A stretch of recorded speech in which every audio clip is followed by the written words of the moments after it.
Welcome back to Zero to Game Dev Hero. So our objects are floating around now, but we still can't control anything in our game. Let's change that. In this video, we will check for user input and move our cube according to it. Another step towards becoming a game dev hero. Yay!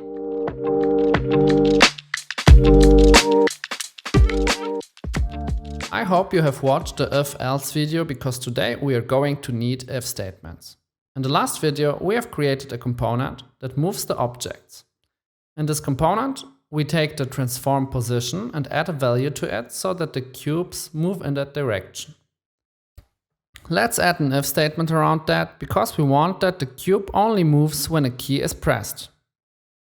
We write if brackets. We leave those brackets empty at the moment, then curly brackets.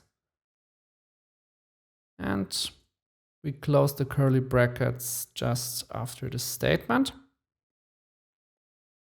What we need inside the curly brackets is the condition. And the condition should be true if a key is pressed and false if no key is pressed. And if it's true, the cube should then move. Fortunately, Unity has something for us.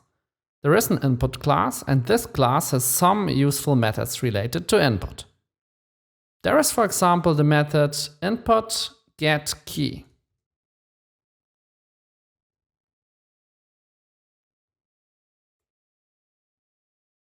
This is a method that takes a parameter, and the parameter needs to be a key code. So we can write key code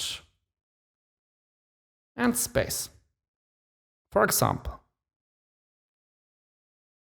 and space for example. The key code is the key you want to check. We already have learned about methods with return statement. This is one of those methods. It either returns true or false. This method returns true as long as the key, in this case space, is pressed, and false when it's not pressed. If we use it in the update method, the method will run every frame and will check every frame if the key is pressed. And that's it. We can test our game now. We need to save. And then here in the Unity editor, we click on play. Nothing happens if we start the game. But when we hold the space key, the objects are moving up. And every time we're holding a space key, the objects are moving. If we let it go, they stop. All objects are moving because we have attached the script to every object. We can remove the component from all objects that we don't want to move. So we can press stop again and then go to our scene and remove the component. And you can click here on the three dots and then on remove component. So we have removed it from one of our spheres and we can remove it from the other sphere as well. Now we only have the script attached to our cube. We can set the speed to something like 0.3 so that the cube moves faster. And we can save the scene. Now if we hit play, and when we hold the space key now, only the cube is moving.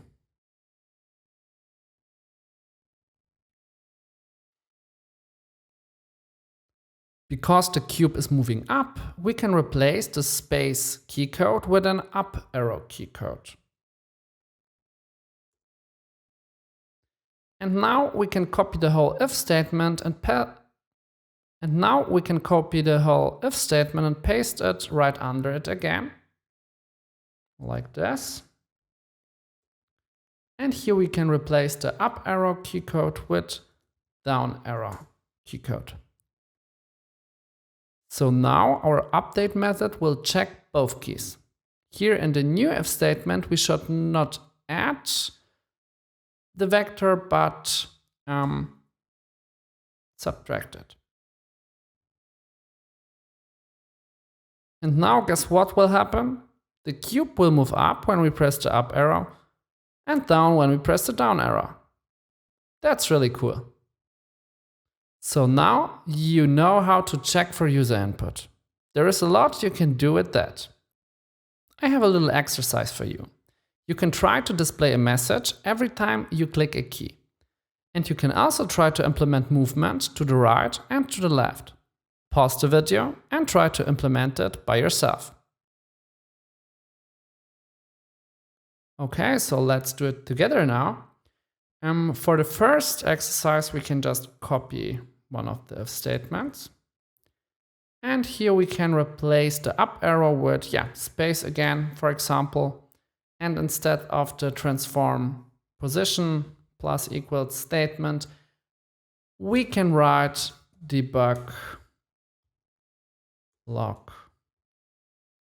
A key was pressed.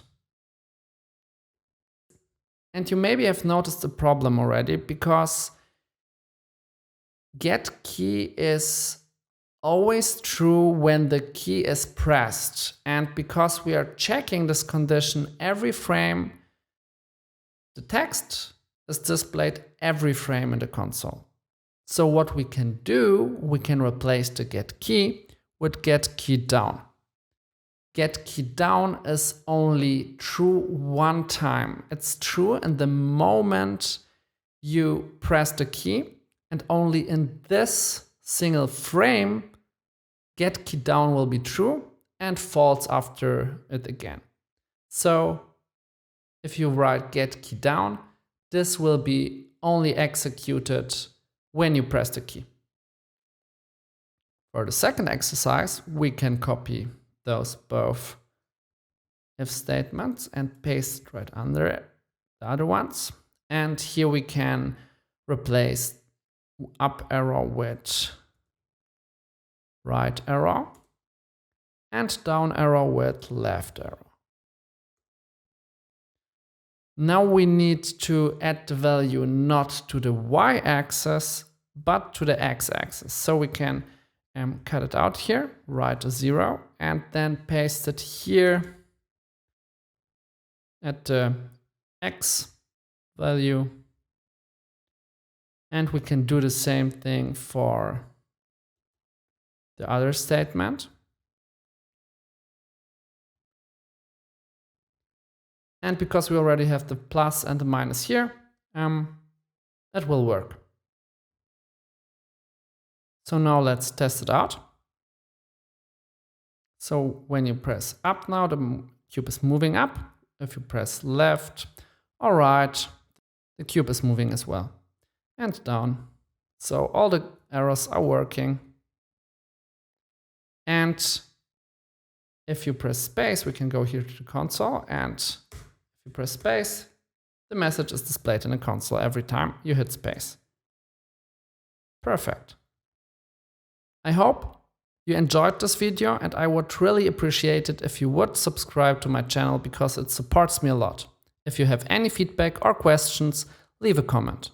Thank you for watching, and see you next time.